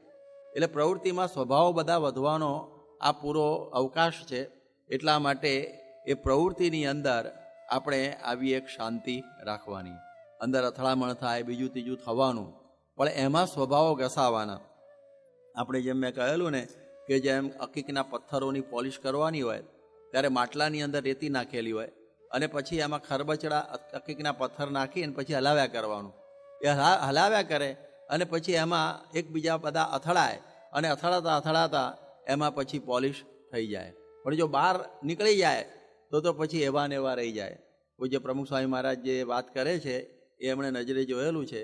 એ ખંભાતની અંદર જ્યારે ભણતા અને હનુમાનવાળી પોળની અંદર રહેતા અને એ સમયમાં શાસ્ત્રી મહારાજે શાસ્ત્રીના પગારના 10 રૂપિયા ગમે ત્યાંથી પારાયણ કરીને પૂરા કરવાનું કહેલું, પણ કે ખાવા પીવાનો ખર્ચો તમારે કાઢવાનો.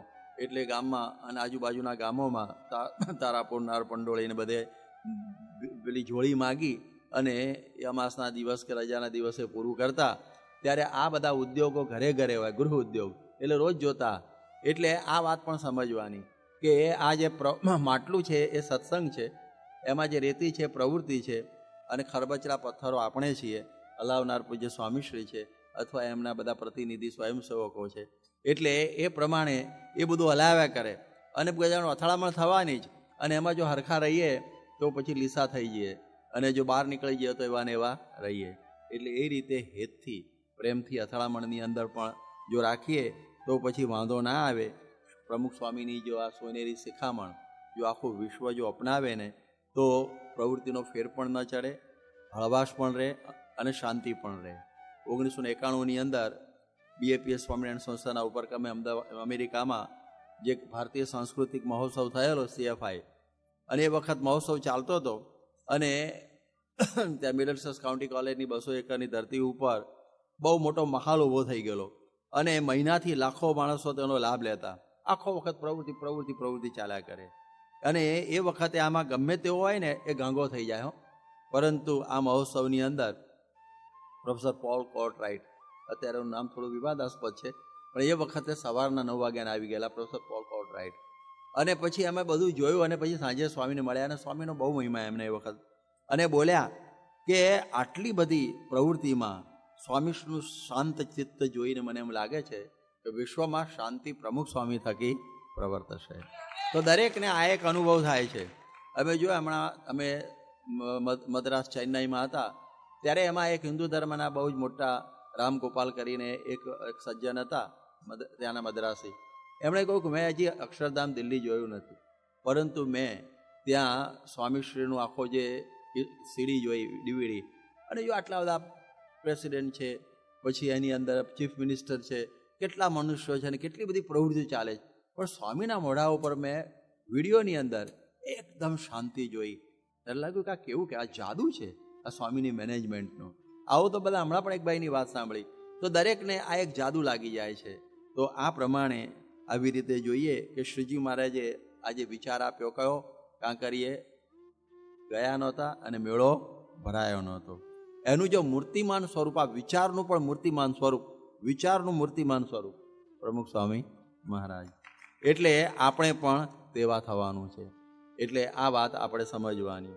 એટલે હવે આ વચનામૃત ગઢડા મધ્ય 22નું ચાલે છે કેટલા દિવસથી, એનો આ બીજો ભાગ આપણે આ પ્રમાણે સાંભળી રહ્યા છીએ, જેમાં પ્રવૃત્તિ અને નિવૃત્તિ માર્ગની વાત આવી. હવે ત્રીજા ભાગ છે એની શરૂઆતમાં વાસુદેવ મહાત્માની અંદરથી એકાંતિક ધર્મના નિરૂપણની વાત આવે છે. હવે વાસુદેવ મહાત્માની અંદર જે શું છે એની વાત સાંભળીએ આપણે થોડી, કે 18 પુરાણો છે, એમાં સૌથી મોટામાં મોટું પુરાણ સ્કંદ પુરાણ છે. એની અંદર 81,000 શ્લોકો છે સ્કંદ પુરાણમાં, અને એમાં વિષ્ણુ ખંડની અંદર વાસુદેવ મહાત્મા આવે છે. એના 32 અધ્યાય છે. શ્રીજી મહારાજે શિક્ષાપત્રીના 94માં શ્લોકમાં અને વરતાલ પ્રકારના 18ના વચનામાં કહ્યું છે કે અમને જે પ્રિય શાસ્ત્રો છે એમાં આ વાસુદેવ મહાત્મા પણ અમને એક પ્રિય શાસ્ત્ર છે. વળી ગઢડા મધ્યના 28માં જ્યારે પ્રાગજી દવે મહારાજને કહે છે કે શ્રીમદ ભાગવત જેવો મહારાજ કોઈ ગ્રંથ નથી, ત્યારે મહારાજ બોલ્યા શ્રીમદ ભાગવત તો સારું જ છે, પરંતુ સ્કંદ પુરાણને વિશે જે વાસુદેવ મહાત્મા છે એના જેવો કોઈ ગ્રંથ નથી. કારણ કે એ ગ્રંથની અંદર ધર્મ, જ્ઞાન, વૈરાગ, ભક્તિ અને અહિંસાપણું એનું અતિશય પ્રતિપાદન કરેલું છે. અને વળી ગઢડા પ્રથમ પ્રકરણના 23ના વચનામૃતમાં પણ મહારાજ બોલ્યા કે વાસુદેવ મહાત્મા નામે જે ગ્રંથ તે અમને અતિશય પ્રિય છે. કેમ જે ભગવાનના ભક્તને ભગવાને ભજ્યાની જે રીતિ એ સર્વે આ ગ્રંથમાં છે. જો શ્રીજી મહારાજે આ ગ્રંથનો બહુ મહિમા કહ્યો છે. એક વખત તમને બધાને યાદ હશે કે આપણે ફ્રેન્ડ્સ હોલની અંદર એની પારાયણ કરી ચૂક્યા છીએ એ લંડનની અંદર, વાસુદેવ મહાત્મ્યની આખી, બહુ વર્ષો પહેલાં, લગભગ 80ની સાલ કે એના પહેલાં મારે ખ્યાલથી. તો આ 80માં જ તો આપણને થોડો ખ્યાલ આવે કે વાસુદેવ મહાત્માની અંદર શું ચમત્કાર. તો એકાંતિક ધર્મના પ્રવર્તન માટે શ્રીજી મહારાજ આ પૃથ્વી ઉપર આવેલા. એકાંતિક ધર્મ તો પહેલાં હતો જ, પણ જેના પ્રવર્તાવનારા ના હોય ત્યારે એકદમ ડોર્મન્ટ થઈ જાય, એ સુષુપ્ત થઈ જાય. એટલે શ્રીજી મહારાજનું નામ ભક્ત ચિંતામણીમાં શું લખ્યું છે? એકાંતિક ધર્મ પ્રવર્તક, એવું નિષ્કાનંદ સ્વામીએ પુષ્પિકામાં લખ્યું છે. એટલે એ દૃષ્ટિથી આ પ્રમાણે આ વાસુદેવ મહાત્માનો મહિમા બહુ છે. હવે જુઓ, શ્રીહરિએ સત્સંગ જીવનના 4થા પ્રકરણના 45મા અધ્યાયના 8મા શ્લોકમાં લખ્યું છે કે સર્વથા અસ્મન મતસ્ય ઇદમ મૂલમ ઇત્યેવમ ઈરયન, કે આ અમારા સંપ્રદાયનું સર્વ પ્રકારે મૂળ છે. ખરેખર અમારા સંપ્રદાયનું મૂળ, તો આપણો મૂળ ગ્રંથ જેવું થઈ ગયું વાસુદેવ મહાત્મ્ય, કે જેની અંદર આ બધી વાતો લખેલી છે. એટલે આપણે બધું જોઈએ કે શ્રીજી મહારાજના જે 6 હેતુ છે એમના પ્રાગટ્યના, એમાં પણ એક હેતુ છે કે એકાંતિક ધર્મના પ્રવર્તન માટે અમે આ પૃથ્વી ઉપર આવ્યા છીએ. અને વળી પાછો એમાં એક છઠ્ઠો હેતુ એ છે કે પરમ એકાંતિક સત્પુરુષ દ્વારા પોતાનું સાદાએ પ્રાગટ્ય રહેવાનું, અને એ દ્વારા એકાંતિક ધર્મ જીવિત આ પૃથ્વીનું તળ રહેશે ત્યાં સુધી રહેશે. તો એમાં પણ આ વાસુદેવ મહાત્માના અંદર રહેલા એકાંતિક ધર્મની વાત કરી. 20મા અધ્યાયથી 26મા અધ્યાય સુધી આ એકાંતિક ધર્મની વાત એમાં છે. હવે આપણે એમાં જોઈએ કે જેમ આંબો વાવ્યો હોય એનું ફળ છે ને કેરી છે, છાંયડો છે, પાંદડા છે, લાકડા છે, એ તો મવડો વાવ્યો તો પણ મળી જાય. એટલા માટે આપણે આંબાનું ફળ કેરી, એમ આપણે સત્સંગ કરીએ છીએ તો સત્સંગનું ફળ શું? આપણી તબિયત સારી રહે, નોકરી ધંધા બરોબર મળી જાય, પછી આ પ્રમાણે આપણે બધા સુખી થઈ જાય, ઘરનું ઘર થઈ જાય, દીકરાને ઘેર દીકરા થઈ જાય, બરોબર છે. આ બધું સત્સંગનું ફળ નથી. આપણે જે સત્સંગ કરીએ છીએ એનું ફળ સમજવાનું. જેમ આંબાનું ફળ કેરી કહેવાય, એમ રીતે સત્સંગ કરીએ તો સુખી તો થવાના છીએ. કારણ કે શ્રીજી મહારાજે કહ્યું છે અન્ન વસ્ત્ર એમણે ગળામાં લીધા છે. એટલે આપણે સત્સંગ કરીશું એટલે સુખી તો થઈશું જ, એમાં કંઈ બે મત નથી. પરંતુ એ ફળ નથી, એ તો બધો એ સત્સંગની બાય પ્રોડક્ટ છે. પણ ફળ શું એ સમજવાનું. તો આપણને દુર્લભમાં દુર્લભ સત્સંગ મળ્યો તો એનું ફળ એ આપણને ધન મળે, મેં કહ્યું માન મોટપ મળે, એ ફળ નથી. પરંતુ લોયાના 6ઠ્ઠા વચનામૃતમાં કહ્યું છે કે સત્સંગ થયા પછી એકાંતિકપણું આવવું એ દુર્લભમાં દુર્લભ છે. સત્સંગ થયા પછી શું આવવું જોઈએ? એકાંતિકપણું આવવું જોઈએ. તો પછી આપણે જોઈએ કે સત્સંગનું ફળ પામ્યા. બાકી માન મોટપ મળી કે પછી આપણે કોઈ કંઈ જગ્યાના આપણે કંઈ અધિકારી બની ગયા, કંઈ નિરીક્ષક બન્યા, કે પછી સંયોજક બન્યા, કે પ્રમુખ બન્યા, કે ટ્રસ્ટી બન્યા, આ કશું ફળ નથી. આ તો બધું વહીવટ છે અને એ બધું માળખું છે. આ ફળ નથી. એનાથી કે આમ ફૂલાવાની ડૉક્ટર સ્વામી કંઈ પોળા થવાની જરૂર નથી એમની ભાષામાં, અને ટાઈટ કોલર કરવાની જરૂર નથી કે અમે આ બધું ફળ પામ્યા. એ તો ઠીક છે, એનું એ ફળ નથી. આનું ફળ તો એ છે આપણી આવડત પ્રમાણે જ્યાં જ્યાં જે તે મૂકવાના હોય એમાં સ્વામી બધાને મૂકે, પણ જે છેલ્લો બેઠેલો હોય ને એ સ્થિતિમાં ઘણી વખત આગળ હોય, એ આપણને ઘણી વખત ખબર ના હોય. તો સત્સંગનું ફળ છે ને એ જે કહે છે ને એકાંતિકપણું, પર્વતભાઈ જેવા ઓળખાય નહીં કારણ કે પાછળ બેસતા, એટલે એકાંતિકપણું એ સત્સંગનું ફળ. તો આ બરોબર સમજવાનું. એકાંતિકપણું શું? તો ધર્મ, જ્ઞાન, વૈરાગ્ય અને ભક્તિ એણે યુક્ત, અરે ધર્મ, જ્ઞાન અને વૈરાગ્ય એણે યુક્ત ભગવાનની ભક્તિ આવે ને એનું નામ શું કહેવાય? એકાંતિકપણું. 262 વચનામૃતમાં આ જ વાત આવે છે. અમારા મહાપુરુષ દાસ સ્વામી વચનામૃતમાંથી દોરા કાઢેલા છે. ચાણસદ રહેતા ત્યારે વચનામૃતમાંથી દોરા કાઢેલા, એક એક વચનામૃતમાંથી ધર્મ, જ્ઞાન, વૈરાગ્ય, ભક્તિ કાઢેલા છે. એ પુસ્તક એમનું હસ્તલિખિત કોઈની પાસે લખાવેલું, એમણે બોલે આ પ્રમાણે એ આપણી પાસે છે. તો હવે આપણે જોઈશું તો આ સત્સંગી જીવન છે એમાં પણ વાસુદેવ મહાત્માની જ વાતો આ શતાનંદ મુનિએ 4થા પ્રકરણના 67મા અધ્યાયની અંદર સમાવી દીધી છે. તો એકાંતિક ધર્મના અંગેના નિરૂપણમાં શ્રીજી મહારાજ વચનામાં સમજાવે છે કે એકાંતિક ભક્ત હોય તે પોતાનું રૂપ દેહ માને નહીં અને પોતાને ચૈતન્ય રૂપ માને. આ એકાંતિકનું પહેલું લક્ષણ કે દેહ રૂપ પોતાને માને નહીં. આ પહેલી સમજણ. સમજ પડી? દુર્લભમાં દુર્લભ એકાંતિક પણ એ આવવું જ જોઈએ. આપણે કોલેજમાં દાખલ થયા અને પછી આપણે પાસ ન થયા તો પછી એનો અર્થ શું? ક્રિકેટ રમ્યા, સંગીતમાં રસ લીધો, એક્સ્ટ્રા કરિક્યુલમ એક્ટિવિટીઝમાં, એટલે પણ ભણવા મૂકેલો મુખ્ય તો, હવે એમાં તું જીરો લઈને આવ્યો તો એ મેઇન છે. એવી રીતે સત્સંગમાં આવ્યા પછી મેઇન તો એકાંતિક પણ આવવું જોઈએ. નહીં તો કંઈ સમજ્યા જ નથી આપણે કશું સત્સંગ, અને ના આવ્યું ત્યાં સુધી તો સત્સંગ શું કર્યો? તો એમાં આપણે પહેલું શું આવવું જોઈએ? આ દેહ તે હું નહીં, ત્યાંથી શરૂઆત થાય. એટલે એકાંતિક ધર્મનો પાયો આ છે, અને એની ઉપર પછી ધર્મ, જ્ઞાન, વૈરાગ્ય અને ભક્તિની ઇમારત છે. પહેલો પાયો બતાવ્યો મધ્યના 22મા વચનામૃતમાં શ્રીજી મહારાજનું વચનામૃત આટલા દિવસથી નિરૂપણ ચાલે છે. તો આ સમજવાનું. એટલે આજનો જમાનો ટેકનોલોજીનો છે. આજનો જમાનો કેવો છે? ટેકનોલોજીનો. એટલે બધું કામ જલ્દી થઈ જાય, સરળતાથી થઈ જાય. 1995ની અંદર વિદ્યાનગરમાં આપણે એક શિબિર થયેલી, આપણે અધિવેશન, એ વખતે કાર્યકર શિબિર, એમાં પ્રથમનું 20મું વચનામૃત એની ઉપર સ્વામીએ નિરૂપણ કરેલું કે જોનારો બધું જુએ છે, રૂપને જુએ, કુરૂપને જુએ, આ જુએ, તે જુએ, બધું જુએ, પણ પોતાને જોતો નથી. નો થાય સેલ્ફ. બધાને જુએ પણ પોતાને જોતો નથી. એ અજ્ઞાનીમાં અજ્ઞાની, ગેલામાં ગેલો, મૂર્ખમાં મૂર્ખ, નીચમાં નીચ, આવા બધા ઉપમા આપી દીધી ભયંકર. તો જુઓ આપણું જોવું કે હું એમ આય, હું કોણ છું?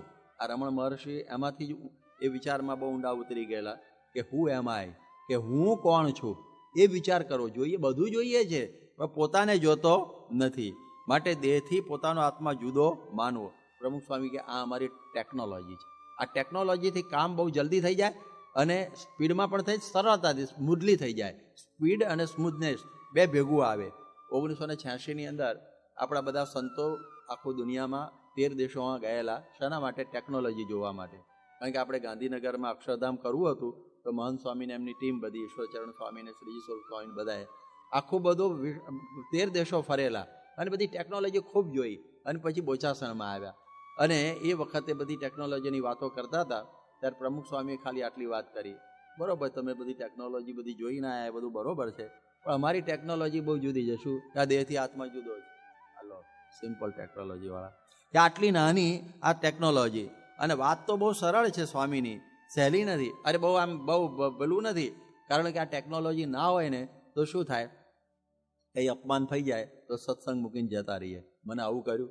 આપનું મનનું મરોડ એક મોટા પુરુષ, આપણા મનમાં જે ધારેલું હોય, આમાં બધું જે વહીવટદાર હોય અને કાર્યકર્તા હોય અને જે કંઈ ખાતા સંભાળતા હોય ને એને બધું સંભાળવાનું હોય. અમારા સંતો અને હરિભક્તોએ કે મનની અંદર જે ગોઠવણી કરી હોય અને આપણે સમજો કે આમાં જ આમ, અને પ્રમુખ સ્વામી કે આ બદલો ગયું, હવે કે તમે રાજીનામું આપી દઉં છું, ધત કરતો, હવે સત્સંગમાંથી નીકળી જાય. એટલે મનનું મરોડવું બહુ અઘરું છે. એ સ્વભાવ સંસાર છે ને એ આખી પારાયણ છે એની, એના માટેની તો જબરજસ્ત. તો એ પ્રમાણે જો આ ટેકનોલોજી શીખ્યા હોઈએ ને તો તરત સરળ થઈ જાય. હવે આપણે જે આ બધું છે દેહનું છે, આત્મામાં તો સ્વામી કે એ પ્રમાણે જ કરવાનું.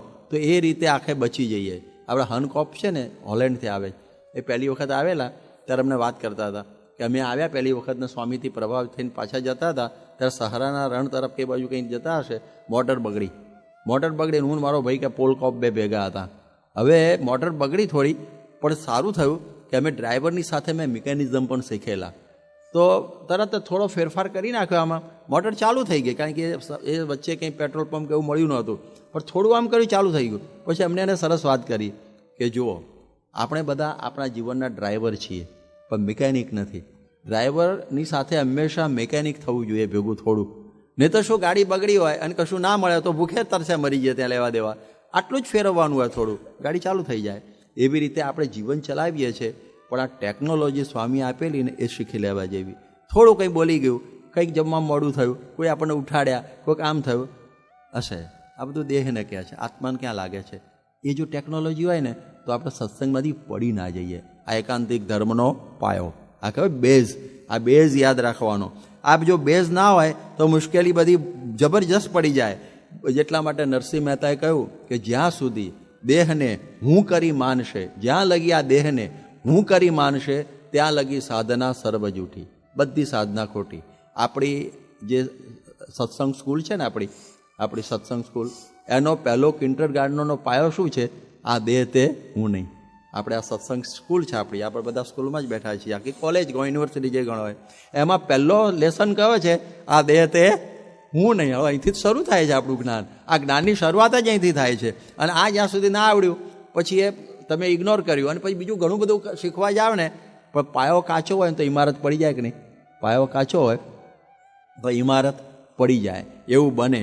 એટલા માટે આ વાત સમજવા જેવી છે કે આપણે જૂના સત્સંગી હોઈએ, વર્ષોના જૂના સત્સંગી, પૂજાપાઠ પણ કરતા હોઈએ, વ્યસનો દૂષણોથી પણ દૂર હોઈએ, દારૂ માંસ કશું ના લેતા, ધર્માદો આપીએ, ઘર સભા પણ કરતા હોય, અઠવાડિક સભામાં પણ બધું કરતા હોય નિયમિત. પરંતુ જો મંદિરમાં સરખો ઉતારો ના મળે, મુંબઈ ગયા હોય તો, અને જમવાનું ઠીક ના પડ્યું ગોંડલની અંદર કોક વખતે, અને સભામાં કોઈ ઉઠાડીને પાછળ બેહાડ્યા, આવી પરિસ્થિતિમાં ભયંકર થઈ જાય. અને એમાં 2-4 જણા મહેમાનો લઈને આવ્યા હોય ને એની હાજરીમાં અપમાન થઈ જાય, બહુ ત્રાસ થઈ જાય કે આ શું થયું મારું બધું. હવે આ બહુ અઘરું છે. જેમ યોગી મહારાજ કોકને પ્રસાદ આપતા હતા અને કોઠારીએ ખેંચી લીધો, હું આ બધાને આપવાનો. એ હવે કેવું લાગે એ વખત, આ હરિભક્ત છે, હું પ્રસાદ આપું છું, કોઠારીમાં હાથ બધી ખેંચી જાય છે. એ ચિત્ર વિઝ્યુલાઇઝ કરવું. આપણે હોય તો શું કરીએ? લાફો જ મારી દઈએ ને પેલાને, બીજું શું કરવાનું હોય. પણ આ એક જુદું છે. તો એ વખતે જો આ એક ટેકનોલોજી હોય કે દેહથી આત્મા જુદો છે, તો આ સમજણનો પાયો પાકો હોય તો આપણને કોઈ દિવસે પડવાનું થાય નહીં. એટલા માટે આ સત્સંગમાં કોઈને એક શાળા છે, અને જેમ શાળામાં પરીક્ષાઓ હોય એમ સત્સંગમાં પણ પરીક્ષાઓ થવાની. શાળામાં પરીક્ષામાં, સત્સંગની પરીક્ષામાં તકલીફ ફેરફાર એટલો છે, પેલી નિર્ધારિત સમયે થાય કે ભાઈ માર્ચની આ તારીખે પરીક્ષા કે ડિસેમ્બરની આ તારીખે ફિક્સ તારીખ હોય, એટલે આપણને ખબર હોય તૈયારી કરીને ગયા હોય. આમાં તો કોઈ તૈયારી જ નહીં, બેઠા ને ઉઠાડે, ખાતા ને ઉઠાડે. અરે પપ્પા શું આપણે પરીક્ષા, આ તો પરીક્ષા જ છે એકદમ. એટલે ગમે ત્યારે થઈ જાય. અને એ વખતે આ દેહથી આત્મા હોય તો જુદો તો વાંધો ના આવે. અને જો એમાં પાસ થઈ ગયો તો પાછળની બધી પરીક્ષાઓ ધડાધડ નીકળી જાય, બમ બમ બમ કરતો. પણ જો એમાં ફેલ ગયો તો પછી સમજવું કે પછી આ ફેલ જ જાય. કારણ કે આપણને ખબર ના પડે, રાતના 2 વાગે એવું થાય. હવે એક વખત હું તો સૂતો હતો શિયાળામાં ઓઢીને, અને લાઇટ નહોતી ગઈ, રહી એક જણ ખેંચીને જતો રહ્યો. હવે મેં કહું હું ક્યાં દોડવું એની પાછળ, મારો ગોળિયારો જે થયું એ ખરું. એક વખત તો મને એવું થયું કે રાત્રે હું પેશાબ કરવા ગયો અને મારી જગ્યામાં આવીને બીજો જ સંત થઈ ગયા, યોગી ચરણ જોવા બેઠા. હવે હું છે ને રાતને 3 વાગે ઉઠ્યો. મેં કહું લાવ હું જરા પેશાબ કર્યો ભાદરાની અંદર. સભા મંડપમાં બધા ગીર્દી સખત હતી, એનું ઓઢવા પાથરવાનું કંઈ હતું નહીં. અને આ હોતો તો ક્યારનો એને ઠેકાણું પડતું નહોતું, તો હોઈ ગયો લાંબો થઈને બરાબર. કે આપણે નહીં નાખો, આવે પછી નહીં નાખ્યું, પછી પૂજા કરીને આવો થયું. આ બનેલો પ્રસંગ. એટલે આ તો દાખલા આપું છું. આપણને વખત ચટી તો ગઈ હશે મનમાં, હું હોઈ ગયો પણ જે થાય કરું, શું થાય. એટલે આવું બની જાય ઘણી વખતે. એટલે આવા ઘણા બધા પ્રસંગો, એટલે પેપર ગમે ત્યારે, મતલબ શું, પેપર ગમે ત્યારે નીકળે. એ સમયની અંદર બરોબર મજબૂત રહેવાનું. એક વણકરના છોકરાની વાત તો બહુ જાણીએ છીએ કે શ્રીજી મહારાજ જગતરાયમાં 100 વખત ગોઠાયો, તું આત્મા આત્મા આત્મા. પછી બોલ્યા કે બાપજી અડધો કલાકથી આદુ ખાઈને પડ્યા છે, એટલે આત્મા પણ હાચું પૂછવાનો તો હું જે છું એ જ છું, વણકરનો વણકર. એમ આપણે પણ આવું થાય. અત્યારે બોલીએ છીએ તો આપણે બધા આત્મારૂપ છો, તમે હું બધા, આપણે બધા આત્મારૂપ છીએ. હા અત્યારે પણ જો જમવામાં કંઈ ગડબડ થઈ તો તરત પાછા હતા એના એ વણકરના વણકર. બધી પ્રસંગોની અંદર આ ગડબડ થાય છે. એટલા માટે આપણા ત્યાં ઘણી વખત લોકો કે કેમ બધી અવ્યવસ્થા જેવું છે. અવ્યવસ્થા નથી, આ વ્યવસ્થા જ છે. કારણ કે આમાં તમે કઈ રીતે હરખી રીતે વર્તો. મેં 2 દાડા પહેલાં વાત કરેલી ને પેલી ગંગાજળા યુનિવર્સિટીની, કદાચ લાઇટ પણ નહીં, જાજરૂ પણ નહીં, નળ પણ નહીં. યુનિવર્સિટી ડોલરાએ માંકડે કરેલી.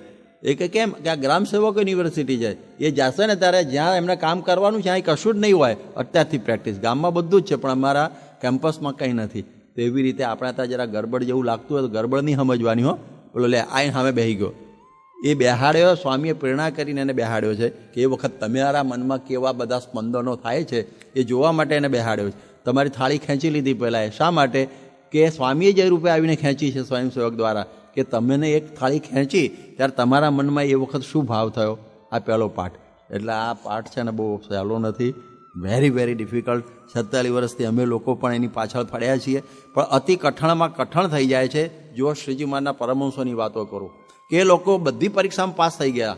યાદ રાખજો, એ લોકો ગોળા ખાધેલા, માર ખાધેલા, ઠંડા પાણીએ નાતા, પાણીમાં પડ્યા રહેતા, બધું કરતા. અને એક વખત તો કેફમાં આવી ગયા કે મહારાજ હજી કોને તો અમે અન્ન મૂકી દઈએ. અરે આંખ મટમટાવીએ નહીં, મટકું ભરવું મૂકી દઈએ, ઊભા સુકાઈ જઈએ. એવું કેફમાં બોલ્યા કે તમારા માટે તમે કોને શું ન થાય. ત્યારે મહારાજ કહ્યું બરોબર બધું જ થાય, પરંતુ એક ન થાય. કે શું છે? એક તમે કરો, હું જે કહું તો હું વિશેષ રાજી થઈ જાઉં. કે શું મહારાજ? કે એક વાત માનો મારી એ હ, આપણે આત્મા નહીં દેહ. માનો ચૈતન્ય રૂપ તમારું, દુઃખ રૂપ દેહ તેથી ન્યારું. આટલું માનો કે આપણે આત્મા છીએ. નાનો લેસન આટલું જ માનો. જુઓ, તપ ત્યાગ કરતાં પણ આ આજ્ઞા અઘરી લાગી. કારણ કે દેહ છે ને જન્મો જન્મનો સાથી છો. કેટલા જન્મોથી આપણે એનો ફ્રેન્ડશીપ છો. આ પહેલો જન્મ નથી. જેટલા જન્મ લીધા એમાં દેહ આપણી ભેગો ને ભેગો રહ્યો છે. બિચારો હળગી ગયો આપણી સાથે. આટલું બધું લાગે આપણને ઘણી વખતે, પણ આ દેહ ભાવ પર સીધો ઘા માર્યો. કેવી રીતે આપણે બધું થાય? આ ટેકનોલોજી. જો આ ટેકનોલોજી જો સિદ્ધ થઈ જાય તો સ્વામીને કોઈને જાળવવા ના પડે, હાચવવા ના પડે. એ પછી પોતાની મેળે બિચારે એડજસ્ટ નહીં. તો સ્વામીને તો અમુક હરિભક્તો આવે ને ત્યારથી ચિંતા, એનું ઉતારણ, એનું જમવાનું, એનું આ થયું કે નહીં, આ થાય મુશ્કેલી. શાસ્ત્રીમાના વખત મેં હરિભગત આવતા ને તો શાસ્ત્રીમાને ચિંતા. અને પછી જાય ને ત્યારે શાસ્ત્રીમાં શું બોલે? હાશ થાય. તો એનો અર્થ હું આવ્યા ત્યારથી ઉતારાનું, એનું બીજું બધું જ સાચવવું પડે. જરા જો રાંટું પડ્યું પતી ગયું, જતો જ રહે. એટલા માટે આ બહુ જરૂરી છે. મેં કહ્યું ને સ્વામીને કોઈ ગાળો દઈ ગયો સ્વામી ઊંઘી ગયા. ઉઠ્યા ત્યારે પૂછ્યું, દેહ ન દઈ ગયો, આત્માને ક્યાં દઈ ગયો છે? આ એ જે મોમેન્ટ છે ને, મોમેન્ટનો વિચાર કરજો બેઠા બેઠા, એ બહુ અઘરી છે. આ પ્રમાણે સુવર્ણ તુલા પછી કોઈ અપમાન કર્યું તો એ કંઈ નહીં, મુંબઈથી નરોબી ગયા, પાછા કાઢ્યા તો એ કંઈ નહીં, ફરી લીધા તો એ કંઈ નહીં. એટલા માટે આ બહુ અઘરું છે.